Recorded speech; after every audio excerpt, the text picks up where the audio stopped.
June 2023. Hello and welcome to the News International Edition. We are coming to you live from our Vision Group headquarters here in Kampala, Uganda. We start off from Sudan. An update from Sudan is that a battle for a key police base has killed at least 14 Sudan civilians. Sudan's army on Monday faced a multi-front challenge after losing Khartoum's main police base to paramilitaries in a battle that has killed at least 14 civilians, while rebels attacked troops near Ethiopia.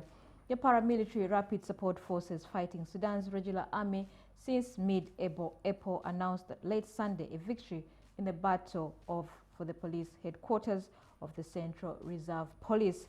Central Reserve are a paramilitary police unit sanctioned last year by Washington for serious human rights abuses related to its use of excessive force against earlier pro-democracy protests. The army denied in the statement that the rapid support forces had won a military victory and denounced a flagrant attack against state institutions that protect civilians. And from Russia and the Ukrainian war, President Vladimir Putin has said that from the start of events, steps were taken to avoid large-scale bloodshed. And he said this during a televised address during which he blamed Kyiv and the West countries for wanting precisely Russian soldiers to kill each other. President Putin also thanked his security officials for their work during an armed rebellion in a meeting that also included Defense Minister Sergei Shoigu. Russian President Vladimir Putin faced the most serious challenge to his long rule on Saturday when the leader of the Wagner mercenary group vowed to topple Moscow's military leadership. Yevgeny Prigozhin, 62, released a series of messages from late Friday into Saturday, claiming that he and his troops had entered the southern Russian city of Rostov-on-Don and taken control of its military sites. That sparked a series of extraordinarily fast-moving events, with the private army initially threatening to march on Moscow before Prigozhin suddenly announced a pullback. President Vladimir Putin has blamed the move on the West and Kyiv. It was precisely this outcome, the fratricide, that the enemies of Russia wanted, the neo-Nazis in Kyiv and their Western patrons, and all sorts of nationalist traitors. They wanted Russian soldiers to kill each other so that the servicemen and civilians would die, so that in the end Russia would lose and our society would split, choke in bloody civil strife. The enemies of Russia were rubbing their hands, dreaming of taking revenge for their failures on the front and during the so-called counteroffensive, the Ukrainian counteroffensive, but they miscalculated. I thank all our military law enforcement and special services personnel who stood in the way of the rebels and remained faithful to their duty, oath and their people, saving Russia from tragic, devastating consequences. In addition, following the pullback deal with Wagner, the Kremlin said the episode would not affect its military offensive in Ukraine. Russian President Vladimir Putin on Monday also thanked his security officials for their work during an armed rebellion in a meeting that included Defense Minister Sergei Shoigu, a main target of the mutiny. Good afternoon, or rather good evening, dear colleagues. I have gathered you here to thank you for the work you have done during these past few days and to discuss the situation at the moment, and also to talk about the challenges that we are facing as a result of the analysis of the events that have taken place in the country. It was the first time Shoigu was seen in public since the rebellion, while Moscow's top general Valery Gerasimov, whom Wagner fighters also wanted to unseat, was not in the footage of the meeting released by the Kremlin. Besides warning the West of a global confrontation, Putin sought to justify the invasion, saying it had been forced on Russia and he understood the pain of the families of those who had fallen in the battle. He also said Russia would suspend participation in the New START Treaty, the last major pillar of post-Cold War nuclear arms control between Moscow and Washington, which limits their strategic nuclear arsenals. Now, Ukrainian President Volodymyr Zelensky has visited the frontline Donestsk region in eastern Ukraine, which is partly occupied by Russian forces.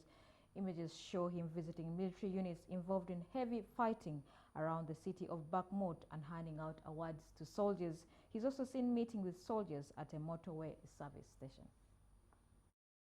Ukraine's President Volodymyr Zelensky on Monday visited the frontline Donetsk region in the east of his country, which is partly occupied by Russian forces. According to a statement from his office, Zelensky visited military units involved in heavy fighting around the city of Bakhmut and met soldiers relaxing at a highway gas station. Zelensky met soldiers and officers of the Kotsitsia Operational and Strategic Group, which operates on Ukraine's eastern front facing Russian troops in the Donbas region, handing out medals to troops during the more formal part of his visit, where he was also briefed by the Ukrainian Regional Joint Force Commander, Colonel General Alexander Sasiske. I want to thank you, reward you all, and shake hands with great gratitude to you, your families, your parents, for having you. I want to wish you health and only necessarily victory. Ukraine is proud of each and every one of you. You are cool and strong, our true Ukrainians. Everyone is well aware that you are doing the most difficult job today, and everyone knows that the eastern direction is very difficult and hot, so I'm sure that you will make a great contribution to the future victory. Великий вклад в майбутню перемогу зробите саме ви. Moscow has formally claimed to annex the Donetsk region, which has been partly occupied by Russian-led forces since 2014, but Ukraine has launched a counteroffensive. In recent weeks, Kyiv has claimed some progress on the northern and southern flanks of the city of Bakhmut, which was seized by Russia in May after a months-long bloody battle. But photographs published on the presidential site also showed Zelensky in a more relaxed mode, sharing coffee and taking selfies with the troops and staff at a roadside petrol station.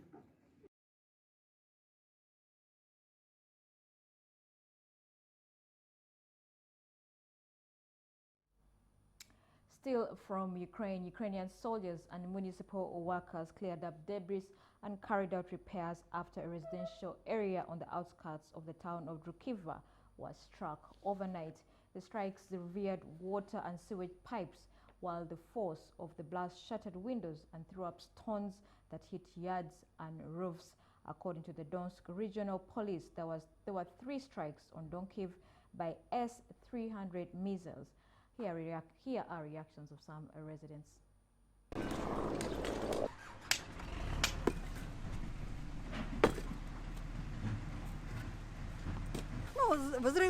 Explosions were heard, but what happened, I don't know. I spent the night across the block in a 9-story building.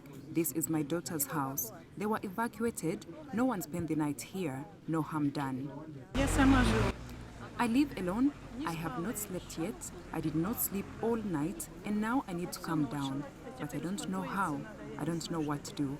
I am scared, of course, very scared. Now I will tell you what happened to me. At about 12 o'clock at night, I did not sleep. I sat on the couch. I had one after 1, 2 explosions, and a few minutes later, the third. So we are fixing the windows of the residents of the affected apartments first.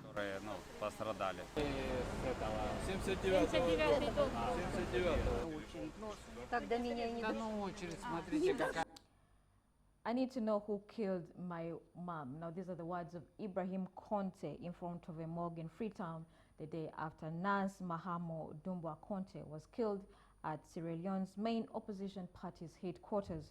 On Sunday evening, police fired tear gas at the All People's Congress headquarters during a party gathering, even if the Sierra Leone Electoral Commission announced a majorly peaceful voting process.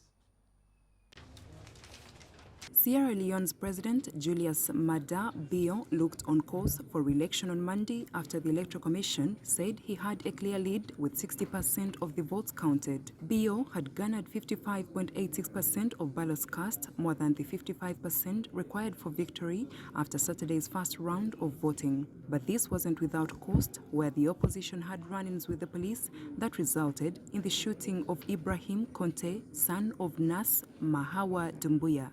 If I can vision how my mother was treated, it means she was down there and she was shot upon. She was shot upon directly. That is exactly what I saw.